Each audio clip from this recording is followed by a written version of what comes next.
The night was dark and stormy, with rain pelting against the windows like 1,000 ghostly fingers tapping on the glass.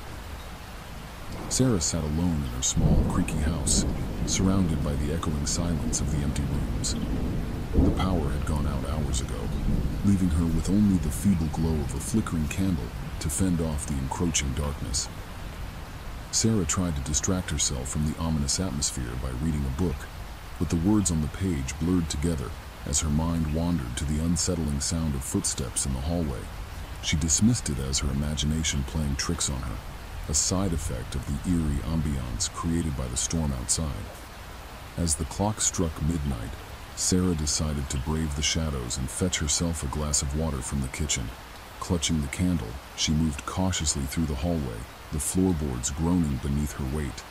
The rhythmic drumming of rain on the roof intensified, drowning out all other sounds. Just as Sarah reached the kitchen, the wind howled outside, causing the windows to rattle. She filled her glass quickly, eager to return to the safety of her candlelit sanctuary. But as she turned to leave, she froze. In the dim light, she saw a shadowy figure standing in the corner of the room. A shiver ran down her spine, and she strained her eyes to see through the darkness. The figure appeared to be a man, tall and slender, wearing a tattered coat that clung to him like wet leaves. Sarah's heart pounded in her chest as she stammered, "Who are you? What do you want?" The figure remained silent, unmoving. Panic set in, and Sarah stumbled backward, nearly dropping the candle. In a desperate attempt to escape, she turned and ran back down the hallway, the mysterious stranger following her like a haunting specter. The oppressive darkness seemed to close in around her as she reached her bedroom and slammed the door shut, locking it behind her. Trembling, she huddled in the corner, clutching the candle as her only source of comfort. The storm outside raged on, matching the tempest within Sarah's racing mind. As she sat there, the minutes stretched into an eternity. The sound of rain on the roof transformed into a sinister whisper, and the flickering candle cast eerie shadows that danced across the walls. Sarah strained her ears, listening for any sign of the intruder. Just when she thought she might be safe, a low, guttural voice emanated from the other side of the door. "Let me in, Sarah. I've been waiting for you."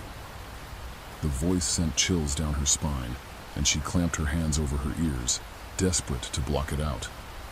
The atmosphere grew colder, and the candle's flame wavered as if struggling against an unseen force.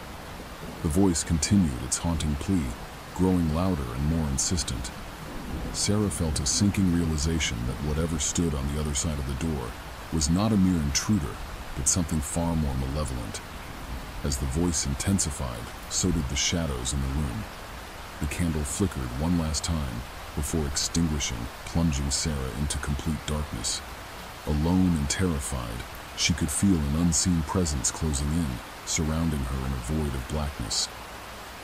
With the candle extinguished, Sarah sat in the suffocating darkness, the voice outside her door becoming a sinister chorus that echoed through her mind. The air felt heavy, as if an otherworldly force had settled into the room with her. In the pitch-black silence, Sarah's senses heightened, and she strained to hear any movement. Suddenly, a soft scraping sound reached her ears. It was subtle, like the distant whisper of claws against wood. The realization sent a wave of terror through her. Whatever lurked beyond the door was not content to wait. It sought her out with an unholy determination. Sarah fumbled in the dark, searching for her phone. The cold touch of its screen reassured her briefly. With trembling hands, she dialed the number for emergency services, hoping against hope that they would answer. As the phone rang, the scraping sound grew louder, inching closer with each passing moment. 911, what's your emergency? A voice crackled through the line. Tears welled in Sarah's eyes as she whispered, "There's someone in my house, please help me." The operator tried to calm her, assuring her that help was on the way, but the scraping persisted, now accompanied by a rhythmic thudding. It was as if a creature, both inhuman and malevolent, was clawing its way toward her. The seconds stretched into an eternity as Sarah huddled in the darkness, the oppressive weight of fear pressing down on her. The storm outside continued its relentless assault, masking the approaching horror with the cacophony of rain and wind. A sudden crash reverberated through the house, and the scraping and thudding ceased.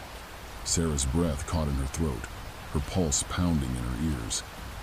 The phone slipped from her hand, its feeble glow casting distorted shadows around the room. The oppressive silence that followed was broken only by the sound of her own ragged breathing. Summoning her courage, Sarah cautiously approached the door. She pressed her ear against it, straining to hear any signs of the intruder. The house seemed to hold its breath, as if the very walls were aware of the malevolence that lurked within. With a hesitant hand, Sarah slowly turned the doorknob, the door creaking open with a ghostly wail. The hallway beyond was cloaked in darkness, and the rain continued its relentless assault on the roof. As she stepped into the corridor, a sudden gust of wind blew through the open doorway, extinguishing the candle that still lay on the floor. Sarah stood alone in the darkness, the oppressive quiet broken only by the distant rumble of thunder. The storm outside began to subside, and the first rays of dawn painted the horizon. Sarah's house, once a haven, now felt like a mausoleum haunted by the memory of that fateful night. She couldn't shake the feeling that whatever had visited her was not a mere intruder, but a malevolent entity drawn to the vulnerability of the rainy night. The scars of that chilling encounter would forever linger, etched into the fabric of her reality, a reminder that true horror often lurks in the shadows of the ordinary.